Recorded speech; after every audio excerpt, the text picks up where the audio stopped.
I think one of the easier mistakes to make when we are investigating Antarctica is to assume that any culture we might find down there would be representative of the entire continent.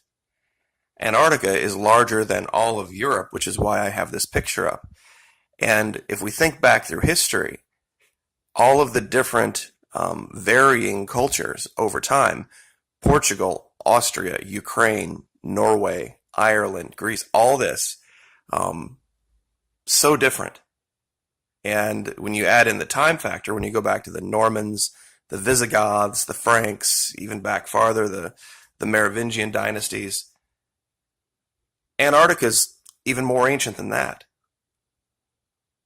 So there are things that we are going to find, more than likely, that will be representative of one thing at one time, but not all things.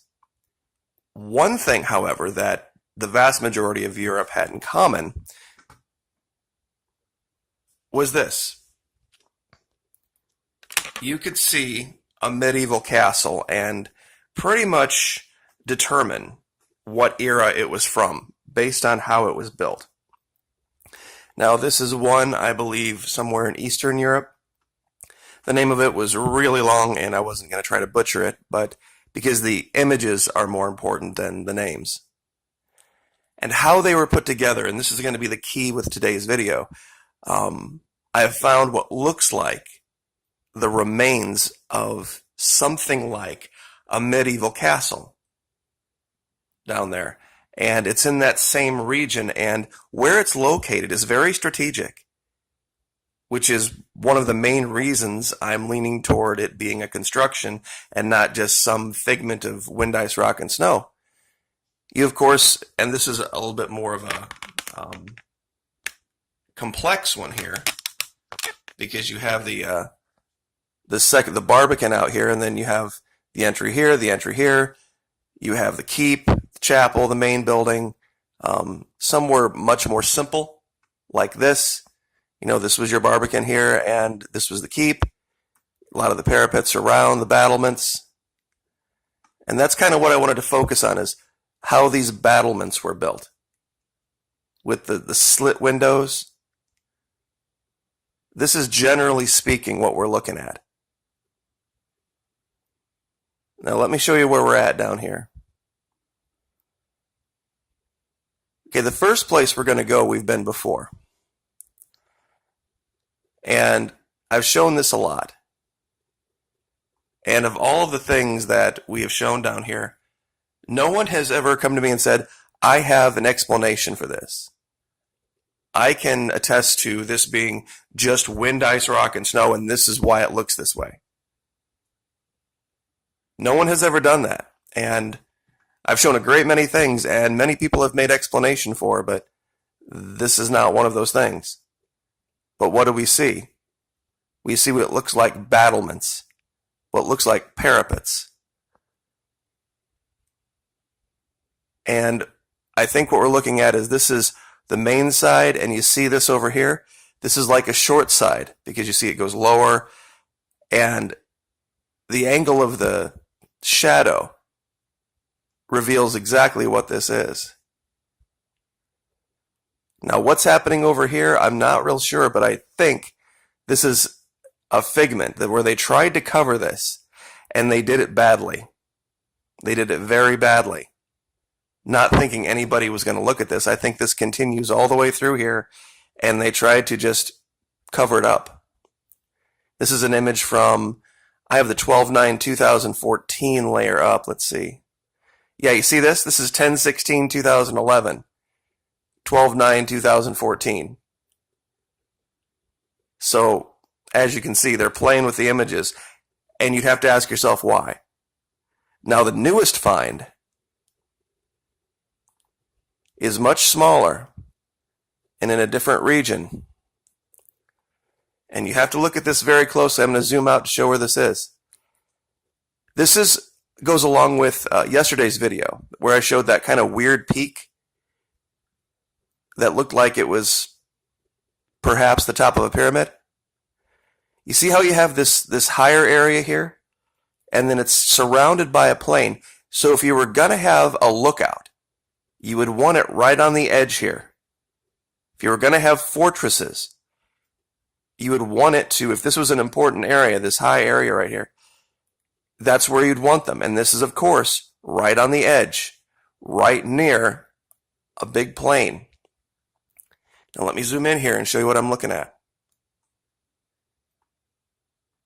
What got me looking at this was the shadow. See how perfect these angles are?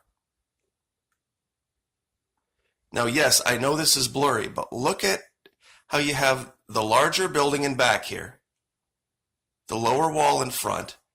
You have what looks like a keep here to the left. And you can see the interior of this square shape. The way the sun is hitting it, there's a shadow being cast on the interior. So we don't have a solid block of something here. We have what looks like an enclosed area. Now this area right here in front looks like there's some damage to it. And, made allegation about the cataclysm that happened down here. That could be part of it.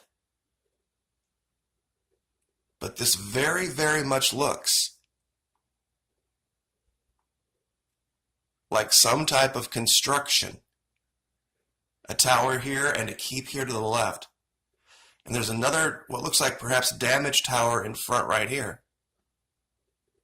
And look at this shadow right here. It shows something else. It shows that there's also a very tall tower here. Perhaps what we're looking at is the remnants of that first image I showed where they had the Barbican and then another drawbridge.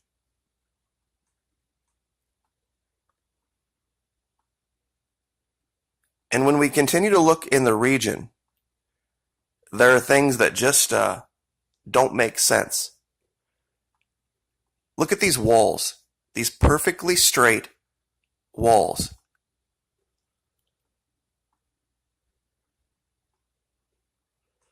And yeah, it looks like there's some damage done for sure.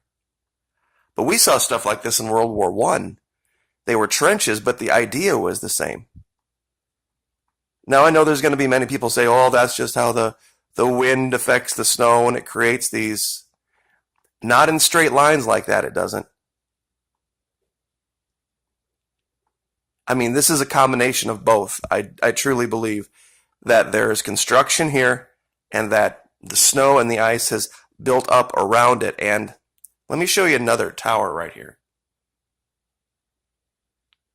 Look at this. You can't tell me that this is just some giant hunk of ice sticking out all by itself. Because I ask the question again of my naysayer, how could something like this have survived? If it were just, how would it have developed, I guess is a better way of saying that.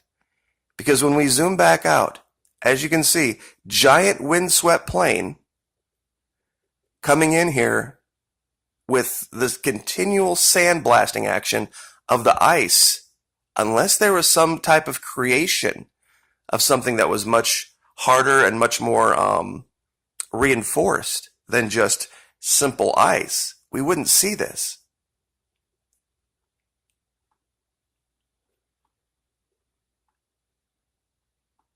And through here, there's evidence of many, many more things that just really don't have any good explanation of how that could have occurred by itself, naturally. It's all over the place.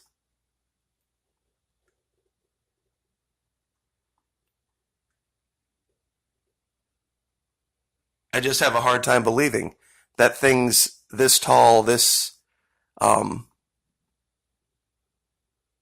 guess the word is artificial, could just have been created all by themselves.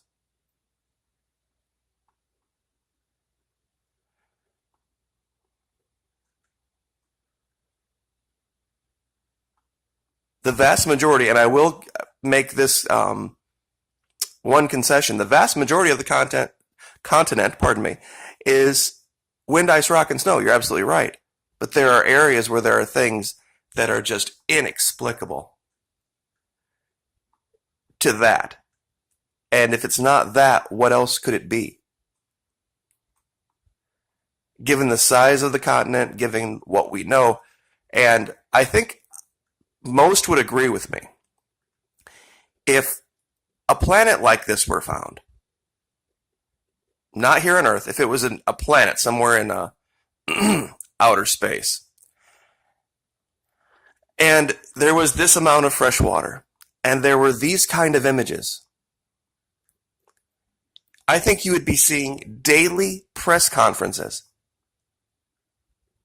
Like, seriously, what is this? Saying, we are almost 110% sure that we are going to find evidence of not only life, but intelligent life.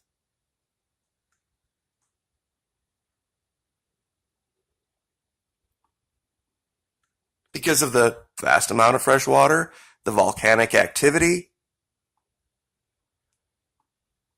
and the images, the imagery.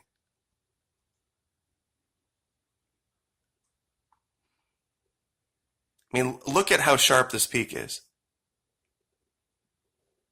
Whatever this is. And the great part about this is that anybody can go look at this. I'm not showing you anything that I have enhanced, anything that I have added anything to. I give all the coordinates. Google Earth Pro is free. You do have to have a computer. You can't have it on a smartphone or a tablet for some reason to look at these images. And you can download it, pop in the coordinates that I share, and you can look at this stuff for yourself. It's not like you have to go to some weird website where the images are all, messed with. This is public database.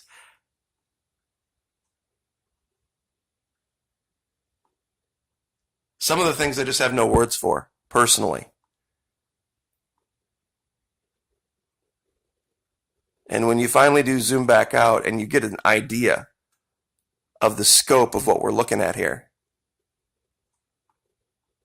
and how big this region is, the chances of it being completely uninhabited, I think, are almost zero. So, an exciting time to be alive, guys. It really is. And